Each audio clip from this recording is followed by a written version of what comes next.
Hello everyone. तो RPC second grade की हम राजस्थान पॉलिटिकल कर रहे थे, जिसमें न्यू टॉपिक थे वो सब कंप्लीट हो गए। ये स्थानीय जो स्वशासन है, पंचायती राज जो टॉपिक है वो हमारे सिलेबस में पहले से ही है, लेकिन इस बार क्या है कि जो नगरीय जो स्वशासन है उसको और ऐड कर दिया है। तो अब हम इन दोनों को ही एक साथ, ग्रामीण और शहरी जो स्वशासन है उन दोनों को ही पढ़ लेते हैं। ठीक है, तो आज हम ये जो टॉपिक है ये लेते हैं आज स्थानीय स्वशासन का। तो सबसे पहले हम पढ़ते हैं कि लॉर्ड मेयो के बारे में। लॉर्ड मेयो ने सबसे पहले क्या किया, विकेंद्रीकरण का प्रस्ताव लेके आए थे, लेकिन ये प्रस्ताव इनका पारित नहीं हुआ। देखिए, मैं आपको ये बता दूं कि ये जो टॉपिक है मैंने बहुत मेहनत से बनाया। आपको ये जब पूरी क्लास लेंगे तब आपको ये पता चलेगा कि कितने अच्छी तरीके से इस नोट्स को बनाया गया है। आपको पढ़ते पढ़ते ही याद हो जाएगा। अगर आपको इस वीडियो से पढ़ने के बाद कुछ बेनिफिट होता है तो प्लीज़ चैनल को सब्सक्राइब जरूर कर देना, और हाँ, एक प्यारा सा कमेंट कर देना, क्योंकि कमेंट करने के बाद जो आप कमेंट करते हैं उसके बाद मेरा जो पढ़ाने का जो मन है वो थोड़ा और अच्छा हो जाता है, कि मेरा मन करता है कि मैं और अच्छे से टॉपिक को क्लियर करके आपको पढ़ाऊं। तो वीडियो को पूरा देखना और कमेंट जरूर करना, और हाँ, सब्सक्राइब भी जरूर कर देना। तो हम स्टार्ट करते हैं टॉपिक को। तो देखिए, लॉर्ड मेयो आए जिन्होंने विकेंद्रीकरण का प्रस्ताव रखा, लेकिन उसका पारित नहीं हुआ। फिर इसके बाद आते हैं लॉर्ड रिपन। लॉर्ड रिपन को स्थानीय स्वशासन का जनक कहा जाता है और भारत का उद्धारक कहा जाता है। इसने जो प्रस्ताव दिया, लॉर्ड रिपन ने एक प्रस्ताव दिया था, इसके प्रस्ताव को स्थानीय स्वशासन का मैग्ना कार्टा कहा गया। ठीक है, लॉर्ड रिपन ने एक प्रस्ताव दिया था, उस प्रस्ताव को नाम दिया गया है स्थानीय स्वशासन का मैग्ना कार्टा। अच्छा, उसके बाद आता है रॉयल कमीशन। रॉयल कमीशन या हम बोल सकते हैं शाही आयोग। किसकी अध्यक्षता में आया? इसकी अध्यक्षता करी थी होब हाउस ने 1907 में। इसने अपनी रिपोर्ट दी थी 1909 में। इस तरीके से भी याद रखना है कि ये जो अब इसमें ये जो आ रहा है, Lord Mayo, Lord Ripon, royal commission, Montagu Chelmsford अधिनियम, तो इनको इस तरीके से भी याद रखना है कि ये स्थानीय स्वशासन से संबंधित है। अच्छा, उसके बाद आता 1919 का मॉन्टेग्यू चेम्सफोर्ड अधिनियम। तो भारत में पंचायती राज का सर्वप्रथम जो आगमन होता है वो इस अधिनियम के तहत, और पंचों को सरकार द्वारा मनोनीत किया जाता है। इसमें ये बताया, अधिनियम में बताया कि पंचों को सरकार द्वारा मनोनीत किया जाए, ना कि उनका चुनाव किया जाए। स्थानीय स्वशासन को हस्तांतरित विषयों में शामिल किया जाए, ये इस अधिनियम की मांग थी। स्थानीय स्वशासन को हस्तांतरित विषयों में शामिल किया जाए।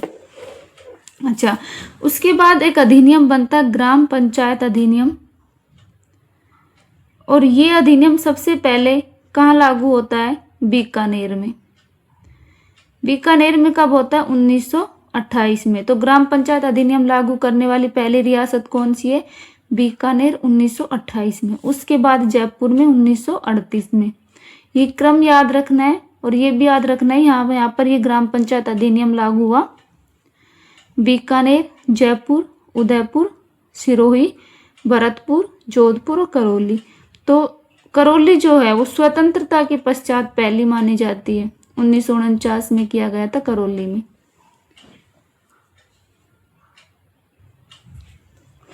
इसके बाद आता है 1935 का अधिनियम। इस अधिनियम ने क्या कहा कि इसको प्रांतीय राज्य सूची में शामिल किया जाए।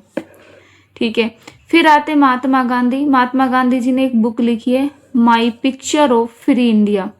My picture of free India, जिसमें ग्राम स्वराज्य की बात की गई है, और वर्तमान में ही पंचायती राज का आधार है। ग्राम स्वराज जो है पंचायती राज का आधार माना जाता है। अच्छा, जवाहरलाल नेहरू ने कथन दिया कि भारतीय लोकतंत्र की पाठशाला। स्थानीय स्वशासन को नाम दे दिया भारतीय लोकतंत्र की पाठशाला। वहीं अशोक शर्मा ने क्या कहा, भारत में स्थानीय प्रशासन व पंचायती राज, ये इसकी बुक है, भारत में स्थानीय प्रशासन और पंचायती राज बुक किसकी, अशोक शर्मा की। इसके बाद हम देखते हैं कि भाग 4 जो नीति निर्देशक तत्व है भाग 4 में, उसके आर्टिकल 40 में ग्राम पंचायत या पंचायती राज के बारे में बताया गया है। इस आर्टिकल 40 को गांधी जी का सपना भी कहा जाता है। ठीक है, तो ये याद रखना कि पंचायती राज का वर्णन हमें नीति निर्देशक तत्वों में भी देखने को मिलता है। इसके बाद हम देखते हैं कि राजस्थान पंचायत विभाग बना कब, 1949 में। ये डेट याद रखना इम्पोर्टेंट है कि पंचायत विभाग की स्थापना कब होती है। अच्छा, पंचायत विभाग की स्थापना कब होती है, 1949 में। एक मिनट,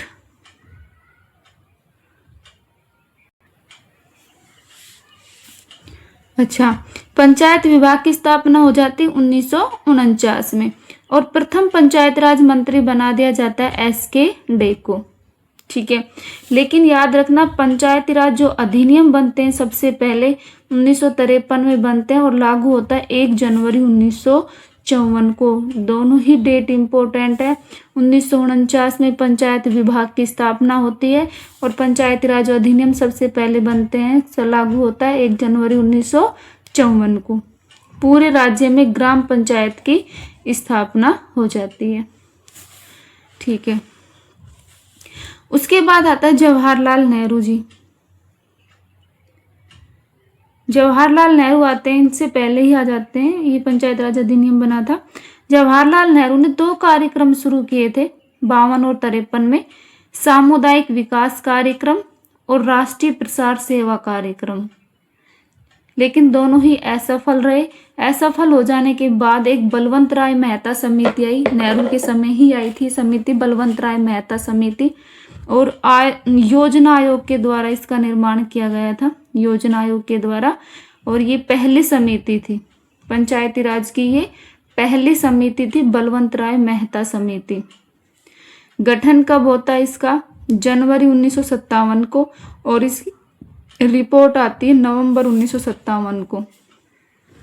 इम्पोर्टेंट है, बहुत ज़्यादा इम्पोर्टेंट है, अच्छे से इसको पढ़ना कि इसका गठन 57 में होता है, जनवरी 57 में, और रिपोर्ट नवंबर 57 में आ जाती है, यानी ये जो समिति 57 की है। लेकिन इसको 12 जनवरी 1958 को राष्ट्रीय विकास परिषद के द्वारा स्वीकार किया गया और फिर 2 अक्टूबर 1959 को, वेरी वेरी इंपॉर्टेंट है, 2 अक्टूबर 1959 को बगदरी नागौर में पंचायती राज प्रारंभ हो गया था राजस्थान में। तो राजस्थान पहला राज्य है जहाँ पर पंचायती राज की शुरुआत होती है, बगदरी नागौर में।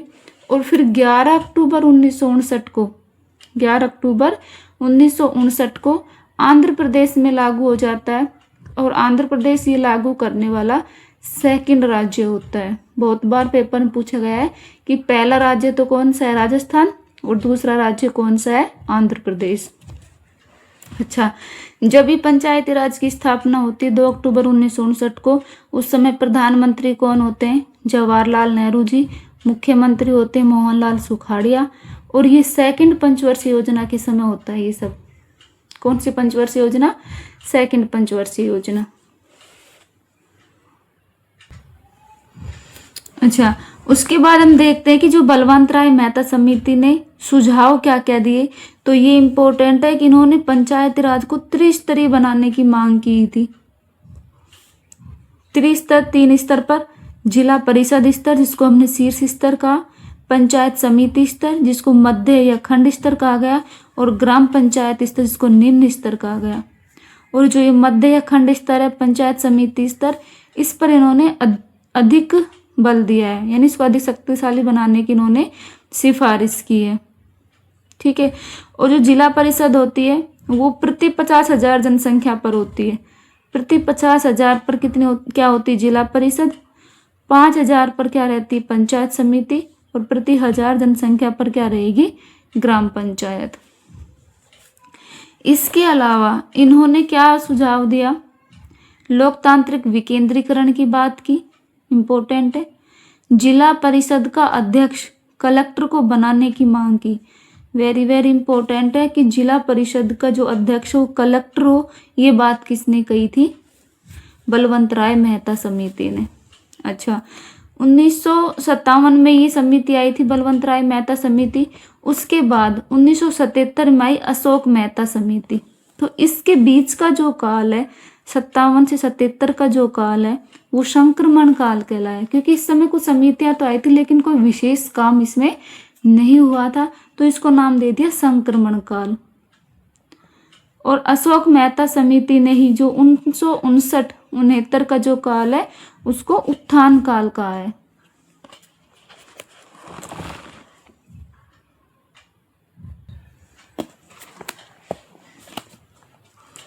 ऐसा राज्य जिसकी जनसंख्या 20 लाख से कम है वहां पंचायती राज का ढांचा द्विस्तरीय हो सकता है।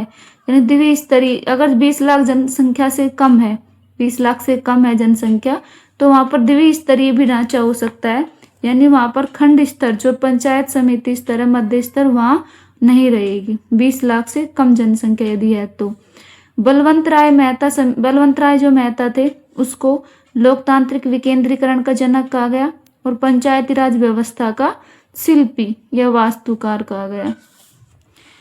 ठीक है, उसके बाद आता है खंड या मध्य स्तर पंचायत समिति के अलग अलग राज्यों में अलग अलग नाम। देखिए ये प्रश्न भी एग्जाम में पूछा गया है कि किस राज्य में पंचायत समिति को किस नाम से जाना जाता है, तो अपने राजस्थान में तो पंचायत समिति कहते ही है। इसके अलावा आपको याद रखना है कि एमपी में पंचायत समिति को जनपद पंचायत कहा जाता है। यूपी में क्षेत्र पंचायत, वहीं तमिलनाडु में पंचायत संघ परिषद या यूनियन काउंसिल, गुजरात में तालुका पंचायत। ये आया था, प्रश्न मिलान करवाए थे इनका, ये राज्य दे दिए थे, 3 या 4 राज्य दे दिए थे और उनका यहाँ पर मिलान करवाया था। तो तालुका पंचायत थी उसमें। कर्नाटक में मंडल पंचायत, आंध्र प्रदेश में मंडल प्रजा परिषद। तो इनको ये नाम याद रख लेना। उसके बाद हम देखते हैं पंचायती राज का स्वर्ण जयंती समारोह। स्वर्ण जयंती समारोह कब होता है, जब भी 50 वर्ष पूर्ण हो जाता है तब इसका स्वर्ण जयंती समारोह हुआ था और 2 अक्टूबर 2009 को हुआ नागौर में। हमने पढ़ा था 1959, 2 अक्टूबर 1959 को बगदरी नागौर में पंचायती राज की शुरुआत होती है। तो 2009 में इसके 50 वर्ष पूरे हो जाते हैं और इसका स्वर्ण जयंती समारोह मनाते हैं।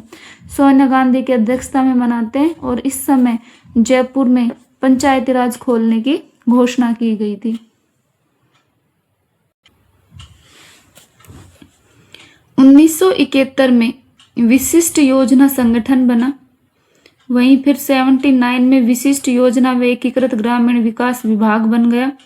1 अप्रैल 1999 को ग्रामीण विकास विभाग हो गया और वर्तमान में इसको ग्रामीण विकास और पंचायती राज विभाग के नाम से भी जानते हैं।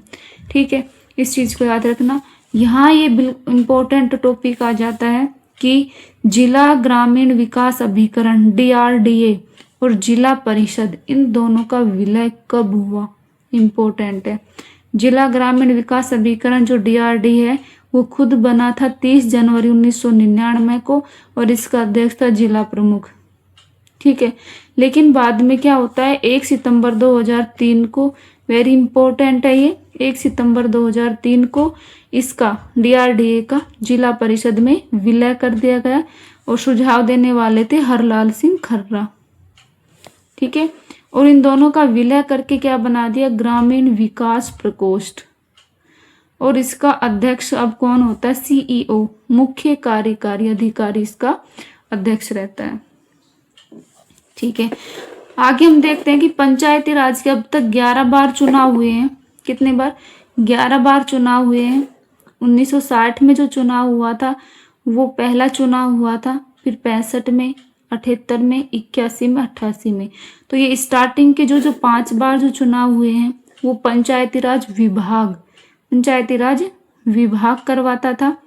फिर बाद में 95 के बाद 95 में क्या हुआ, 73वां संविधान संशोधन के बाद पहला जो चुनाव होता है 1995 में होता है, और फिर 2000। अब ये लगातार 5-5 के गैप के बाद चलता है, और 6 बार जो चुनाव होते हैं वो राज्य निर्वाचन आयोग करता है।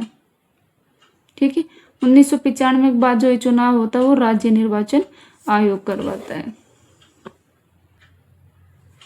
इसके बाद हम पंचायती राज की कुछ समितियां देखते हैं। वेरी वेरी इंपॉर्टेंट है ये समिति कि बलवंत राय मेहता समिति आ गई थी 57 में। उसके बाद हम पढ़ते हैं अशोक मेहता समिति। अशोक मेहता समिति का गठन 77 में हो जाता है, लेकिन ये रिपोर्ट कब देता है, 78 में देता है। ठीक है, और फिर है जीवीके राव समिति, जिसकी स्थापना 1985 में होती राजीव गांधी के समय, और इस समय 78 में कौन थे, मोरारजी देसाई थे। और फिर LM सिंघवी समिति कब आती है, 86 में। तो ये जो डेट है वो याद रख लेना, क्योंकि इन समितियों की डेट ही पूछ जाती ज्यादातर कि ये कब आई, 77-78 में, ये 85 में, और ये कब है, 86 में। सबसे पहले हम अशोक मेहता समिति पढ़ते हैं। 1959-69 के काल को इन्होंने उत्थान का काल कहा। कुल सदस्य कितने हैं इसमें, 13 सदस्य हैं। इसका उद्देश्य था पंचायती राज व्यवस्था को सुदृढ़ करना। ठीक है, क्या सुझाव दिए वो देखते हैं। द्विस्तरीय दिया, इन्होंने पंचायती राज को द्विस्तरीय बनाने की मांग की गई थी। कौन कौन से स्तर बताए इन्होंने, जिला परिषद और मंडल या खंड या पंचायत समिति स्तर, 2 स्तर बताए। यानी जो ग्राम पंचायत स्तर है वो, इसके बारे में इन्होंने कोई बात नहीं की गई है। हम बोल सकते हैं ग्राम पंचायत को समाप्त करने की बात की गई थी, तो किसने की थी, अशोक मेहता समिति ने की थी।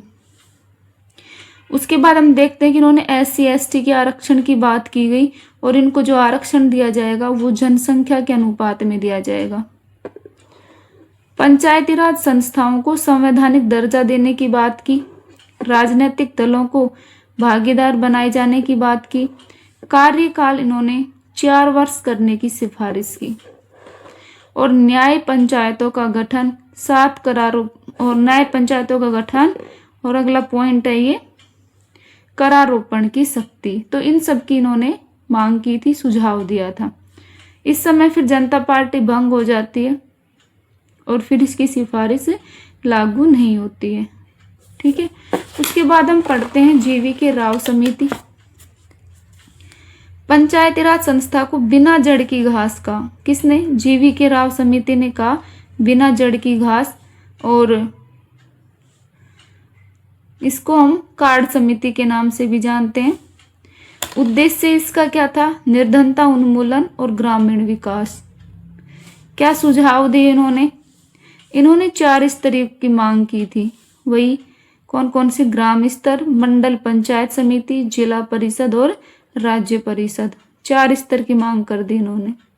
जीवीके राव समिति ने 4 स्तर की मांग की है।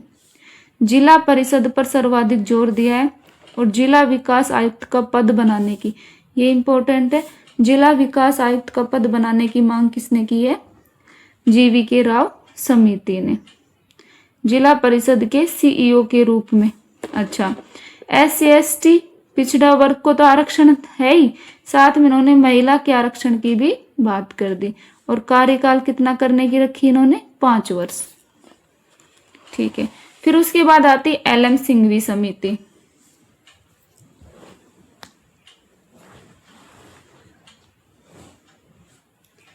LM सिंघवी समिति, ये चीज याद रखना, LM सिंघवी थे जिन्होंने लोकपाल शब्द का प्रयोग किया। ठीक है, लोकपाल शब्द का प्रयोग करने वाले कौन थे, LM सिंघवी जी थे। 1986 में समिति आई राजीव गांधी के समय, और लोकतांत्रिक जागरूकता की बात की इन्होंने, लोकतांत्रिक जागरूकता की बात की। सुझाव इनके वही है, देखो जो हमें अशोक मेहता समिति में पढ़ के आए लगभग वही है। त्रिस्तरीय संवैधानिक दर्जा देने की, न्याय पंचायत के गठन करने की, करारोपण की शक्ति। इसके अलावा इन्होंने ग्राम सभा पर बल दिया, ये इंपॉर्टेंट है इसमें। LM सिंघवी समिति में ग्राम सभा पर बल दिया। राज्य वित्त आयोग की स्थापना की मांग की। सिंघवी समिति की सिफारिश पर संवैधानिक दर्जा दिया गया है, यानी 73वां संविधान संशोधन 1992 में जो लागू किया गया है, संवैधानिक जो दर्जा दिया गया है, वो सिंघवी समिति की सिफारिश के बाद ही दिया गया है।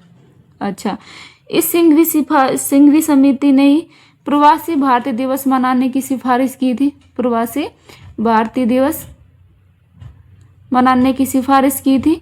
और जो पहला प्रवासी भारतीय दिवस मनाया गया वो फिर 2003 में मनाया गया 7 से 9 जनवरी को। और 15वां जो मनाया गया वो मनाया गया 21 से 23 जनवरी को 2019 में। पहला कब मनाया 2003 में, और 15वां कब मनाया 2019 में। और फिर 16वां मनाया गया है 2021 में, जो डिजिटल था। 2021 में जो मनाया था 16वां, वो डिजिटल था। और 2015 के बाद इसको द्विवार्षिक, पहले ये हर साल मनाया जाता था, 2003 से हर साल मनाया जाता था, लेकिन 2015 के बाद इसको द्विवार्षिक किया गया है। ठीक है, 2015 के बाद द्विवार्षिक किया गया है। उसके बाद आती पीके थुंगन समिति, जो 1988 की है। रिपोर्ट 89 में देता है। ये इस समय भी राजीव गांधी की ही सरकार रहती है। इन्होंने क्या सुझाव दिया? त्रिस्तरीय ढांचा की मांग की, संवैधानिक दर्जा की भी मांग की थी, कार्यकाल 5 वर्ष करने की मांग की, महिलाओं को आरक्षण देने की कही, और जिला परिषद को शक्तिशाली बनाने की मांग की। तो ये सभी सुझाव इन्होंने दिए थे। इसके अलावा इनकी ये इम्पोर्टेंट है कि नियोजन और समन्वय समिति बनाने की सिफारिश जो की थी वो पीके थुंगन समिति ने की। पंचायती राज को संघ सूची में जोड़ने की बात कही इन्होंने। ग्राम पंचायत को सीमित न्यायिक अधिकार दिए जाने की बात की। ग्राम पंचायत को सीमित न्यायिक अधिकार देने की बात की। उसके बाद आता है वीएन गोडगिल समिति, जो 88 में है और राजीव गांधी के ही समय है। और सुझाव इन्होंने दिया त्रिस्तरीय राज्य निर्वाचन आयोग की मांग कर दी इन्होंने। गोडगिल समिति ने SC ST और महिला आरक्षण की बात करता है। वर्तमान जो त्रिस्तरीय पंचायती राज व्यवस्था का जो आधार है वो गोडगिल समिति को ही माना जाता है। त्रिस्तरीय जो व्यवस्था अब चल रही है वो गोडगिल समिति की सिफारिश के बाद ही लागू की गई है। अच्छा, यहाँ पर फिर आती नाथुराम मिर्धा समिति 1991 में, और प्रधानमंत्री इस समय होते PV नरसिम्हा राव। इसकी सिफारिश के आधार पर ही 73वां और 74वां संविधान संशोधन लागू हुआ। अब यहाँ पर ये मेन अपना आता है 73वां 74वां संविधान संशोधन। अब इसको हम खूब डिटेल से पढ़ेंगे आगे। ठीक है, इसके बाद हम देखते हैं कि 64वां और 65वां संविधान संशोधन विधेयक आता है 1989 में राजीव गांधी के समय। लेकिन ये क्या होता है कि लोकसभा से तो पारित हो जाता है और राज्यसभा से ये पारित नहीं हो पाता है। ये 64वां संविधान संशोधन जो आया था वो ग्रामीण शासन से संबंधित था, और 65वां जो था वो नगरीय शासन से संबंधित था। लेकिन ये विधेयक लागू नहीं हो पाता है। अच्छा, उसके बाद हम देखते हैं कुछ और समिति, जैसे के संथानम समिति 1963 की है। इन्होंने क्या किया? राष्ट्रीय विकास परिषद को सुपर कैबिनेट की संज्ञा दी और केंद्रीय सतर्कता आयोग के गठन की बात की थी। के संथानम समिति 1963 की। इसके बाद हम देखते हैं जी रामचंद्रन समिति 66 में, दया चौबे समिति क्षेत्र में, दांतेवाला समिति 78 में, और हनुमंत राव समिति 84 में। चलिए, इसके बाद हम देखते हैं पंचायती राज से संबंधित राज्य सरकार की समिति। तो सबसे पहले आती है सादिक अली समिति, कब आई? 64 में। इनकी डेट इंपॉर्टेंट है क्योंकि इन समितियों की डेट ही पूछी जाती है। सादिक अली समिति कब है? 64 में। गिरधारी लाल व्यास समिति कब है? 73 में। अच्छा, इन्होंने किसकी सिफारिश की? ग्राम सेवक, पदेन सचिव, VDO का पद सृजित करने की जो सिफारिश की है इन्होंने गिरधारी लाल व्यास समिति ने की थी। ठीक है, ये इंपॉर्टेंट है। उसके बाद आती है कटारिया समिति, जो गुलाब चंद कटारिया जी है उनकी ये कटारिया समिति 2011 में आई है ये। और 29 विषय पंचायती राज संस्था को सौंपा जाए। इन्होंने ये मांग की थी कि 29 जो विषय है वो पंचायती राज संस्था को सौंपे जाए, लेकिन वर्तमान में 21 सौंपे गए हैं। ठीक है। और इससे पहले आई थी वीएस व्यास समिति 2010 में, वीएस व्यास समिति, जिन्होंने 5 विषय सौंपे गए। इसके तहत 5 विषय सौंपे गए। कौन कौन से? महिला बाल विकास से संबंधित, सामाजिक न्याय और अधिकारिता से, कृषि, स्वास्थ्य, चिकित्सा और प्रारंभिक शिक्षा से संबंधित। ठीक है। उसके बाद आती है हरिश्चंद्र माथुर समिति 1963 में। इस समय ही प्रथम प्रशासनिक सुधार आयोग आया था। फिर हरलाल सिंह खर्रा समिति 1988 में, अरुण कुमार समिति 96 में और शिवराज माथुर समिति 1999 से 2000 तक द्वितीय प्रशासनिक सुधार आयोग आया। तो ये जो समिति है, इनकी डेट अच्छे से याद रखना आप। अब ये जो इम्पोर्टेंट आ जाता है अपना, इससे संबंधित 73वां और 74वां संविधान संशोधन जो है, वेरी वेरी वेरी इम्पोर्टेंट है। ये कब आता है? 1992 में। दोनों ही 92 में आते हैं, 73वां भी और 74वां भी। तो सबसे पहले हम पढ़ते हैं ये कि जो 73वां संविधान संशोधन है, उसमें पंचायती राज की बात की गई है और इसके भाग 9 में। ठीक है। और वहीं 74वें संविधान संशोधन की बात की गई। 74वें संविधान संशोधन में नगर पालिका की बात की गई है और इसका भाग 9A में। ठीक है। तो पंचायती राज तो हो जाएगा भाग 9 में और नगर पालिका हो जाएगी भाग 9A में। अच्छा, भाग 9 के भी आर्टिकल किस में है? 243 से 243O तक। टोटल 16 आर्टिकल इसमें आते हैं। 243 से 243O तक 16 आर्टिकल आते हैं। वहीं भाग 9A में 243P, इसके आगे P से लेके ZG तक टोटल 18 आर्टिकल में नगर पालिका का वर्णन है। ठीक है। उसके बाद आती है अनुसूची 11, जो पंचायती राज है उसका अनुसूची 11 में वर्णन है और इसके 29 कार्य है इसमें। ठीक है। वही नगर पालिका की 12वीं अनुसूची में आते हैं और 12वीं अनुसूची में टोटल कितने कार्य हैं? 18 कार्य हैं। ठीक है। अब हम थोड़ा सा 73वां संविधान संशोधन के बारे में देखते हैं कि जो 73वां संविधान संशोधन है वो लोकसभा में 22 दिसंबर 1992 को पारित हुआ, राज्यसभा के द्वारा 23 दिसंबर 1992 को। यानी लोकसभा और राज्यसभा में ये जो पारित होता है वो 92 में हो जाता है, 22 और 23 दिसंबर को। फिर 93 में राष्ट्रपति के द्वारा 20 अप्रैल 1993 को, और फिर ये भारत में लागू होता है 24 अप्रैल को। ये चीज याद रखना, भारत में लागू होता है 24 अप्रैल 1993 को और राजस्थान में लागू होता है 23 अप्रैल 1994 को। और फिर इसके राजस्थान में जो पहले चुनाव होते हैं 1995 में होते हैं, राजस्थान में जो पहले चुनाव होगा।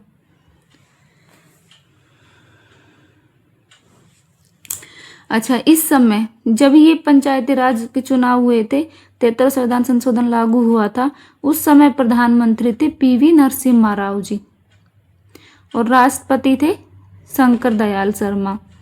और 24 अप्रैल को पंचायती राज दिवस मनाया जाने लगा। जब इंडिया में पंचायती राज की शुरुआत हुई थी 24 अप्रैल को, उसी दिन 24 अप्रैल को ही पंचायती राज दिवस मनाया जाने लगा। तो प्रथम जो कानून बनाए थे वो कर्नाटक ने बनाए थे। पंचायती राज संबंधी जो पहले कानून बनाने वाला कर्नाटक राज्य था और पहला जो चुनाव करवाने वाला था वो MP था। ठीक है। MP ने करवाया सबसे पहले चुनाव। और राजस्थान ने कब करवाया चुनाव? 1995 में।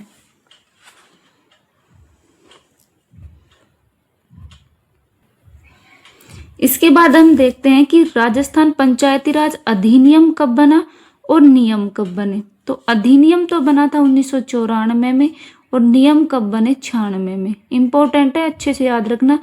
अधिनियम बने 94 में और नियम कब बने? 96 में।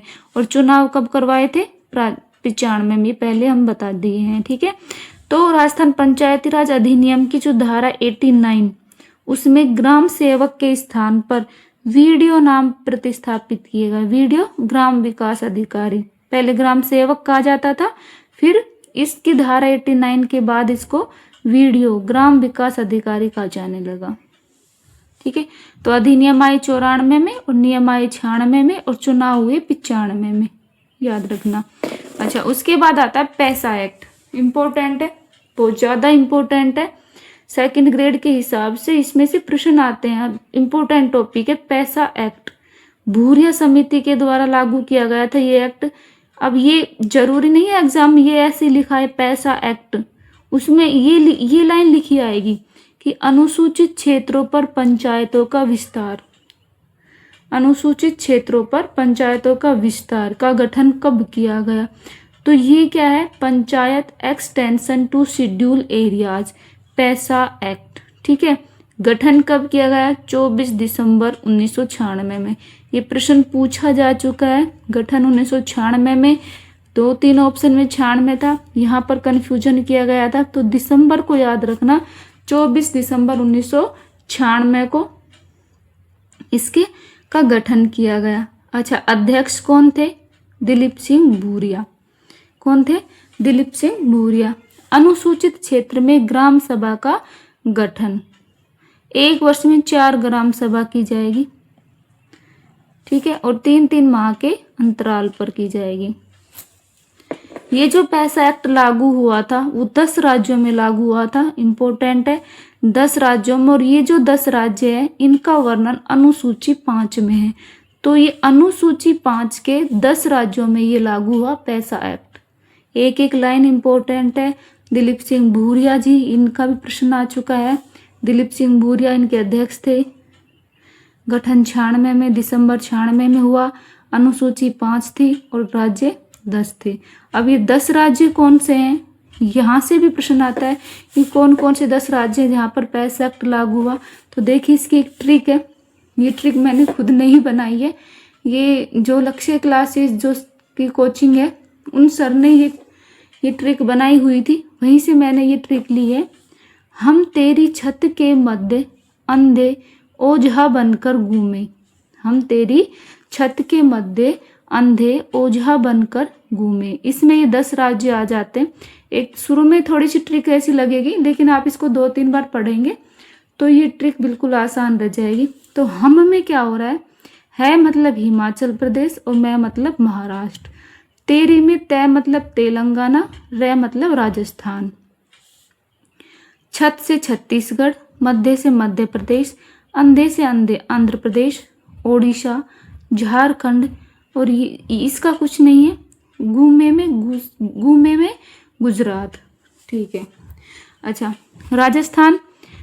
राजस्थान में पैसा एक्ट कब लागू हुआ? 30 सितंबर 1949 को। पैसा एक्ट 24 दिसंबर 1996 में आया था।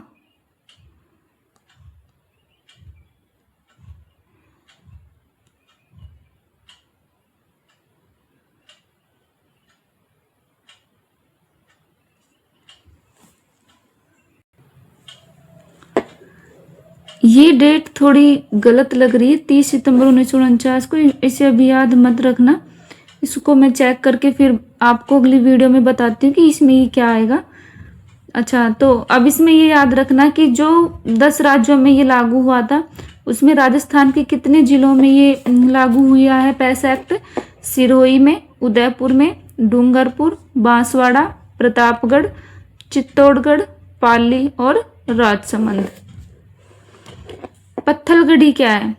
पैसा एक्ट के प्रावधान को उचित तरीके से लागू करवाने के लिए इसके प्रावधानों को पत्थर पर लिखकर गाड़ दिया जाता था। अच्छा, इसके मतलब इस प्रावधानों को लागू करने के लिए, पैसा एक्ट के जो प्रावधान लागू करने के लिए क्या कहता है, इसके प्रावधान को पहले पत्थर पर लिखते हैं और पत्थर पर लिखने के बाद उसको गाड़ दिया जाता था, तो इसको पत्थलगढ़ी कह दिया। तो यह कार्यक्रम शुरू करने वाला कौन सा था? झारखंड से प्रारंभ हुआ ये। ठीक है, तो आज की इस वीडियो में इतना ही। अगला जो इसका पार्ट आएगा, अभी इसमें बहुत कुछ बच रहा है। पंचायती राज थोड़ा बड़ा टॉपिक है, लेकिन एक बार आप पढ़ लेंगे इसको अच्छे से तो ये याद हो जाएगा। ज़्यादा मुश्किल चैप्टर नहीं है ये। ठीक है, लंबा जरूर है लेकिन मुश्किल नहीं है, ये याद हो जाएगा आसानी से। तो आज की वीडियो में इतना ही। यदि आपको वीडियो अच्छी लगी हो तो लाइक करना और चैनल को सब्सक्राइब कर देना। धन्यवाद।